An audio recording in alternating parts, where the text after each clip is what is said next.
Casemiro oo daha ka rogay sababta rasmiga ah ee uu uga tagayo Manchester United dhamaadka xilli ciyaareedkan.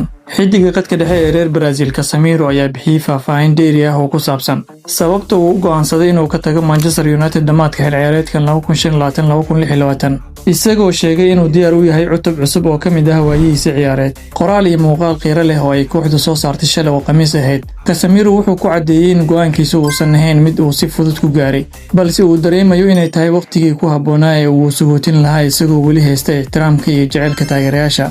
Wuxuu carabka ku adkeeyay in Manchester United ay had iyo jeer boos gaar ah ka geli doonto qalbigiisa, uuna ahaan doono taageere Red Devil ah noloshiisa oo dhan. Ma ahan sagootin dhab ah, waa cutub cusub oo nolosheeda ah, ayuu yiri Casemiro, isagoo intaas ku daray in qoyskiisuna ay aad ugu faraxsanaayeen waqtigii ay ku qaateen England. Casemiro wuxuu kooxda u ciyaaray 4 xilli ciyaareed tan iyo markii uu kaga soo biiray Real Madrid sanadii 2022. Wuxuu gacan ka geystay ku guuleysiga Carabao Cup 2023 isagoo gool ka dhaliyay finaalkii Newcastle iyo FA Cup 2024.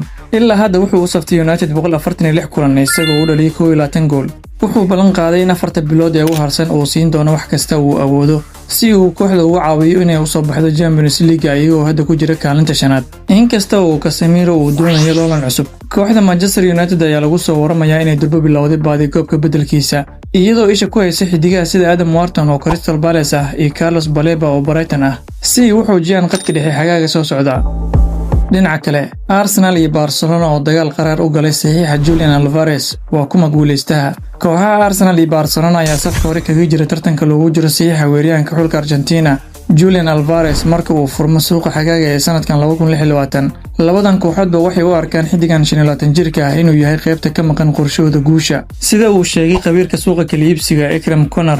Arsenal ayaa Alvarez u aragta weeraryahanka u horseedi kara inay ugu dambeyntii ku guuleystaan horyaalka Premier League. dhanka kale Barcelona ayaa aaminsan inuu yahay bedelka mustaqbalka fog ee ku habboon Robert Lewandowski. Kooxda Atletico Madrid ayaan diyaar u ahayn inay si fudud ku fasaxdo xidigeeda, waxayna duligtay qiimo ka sareeya 150 milyan oo euro, kaas oo gaari kara ilaa 200 milyan oo euro marka lagu daro gunooyinka iyo natiijooyinka wada hadallada. Alvarez ayaa Atletico kaga soo biiray Manchester City sanadii 2024 lacag dhan 82 milyan oo gini, wuxuuna tan iyo markaas soo bandhigay qaab ciyaareed cajiib ah. xil ciyaareedkii hore wuxuu dhaliyay 29 gool, xil ciyaareedkan wuxuu ilaa hadda saxiixay 12 gool oo kale. Inkasta oo bandhigiisa shakhsiga ah yahay mid sareeya, Alvarez weli wax koob weyn ah lama qaadin kooxda Diego Simeone. maalin wanaagsan saaxiibayaal, warbixintaana waxay qayb ka tahay barnaamijkeenii bandhiga ciyaaraha oo aan maanta ku soo qaatay wararkii ugu dambeeyay ee kubadda cagta. Haddii aad ilaa dhamaadka muuqaalkan la soo gaartay, ilaa inaad muuqaalka like saarto sidoo kalena sii share gareyso. Haddii aad nagu cusubtaa nagu soo biir oo ka mid noqo asxaabta nagu xiran, mahadsanid.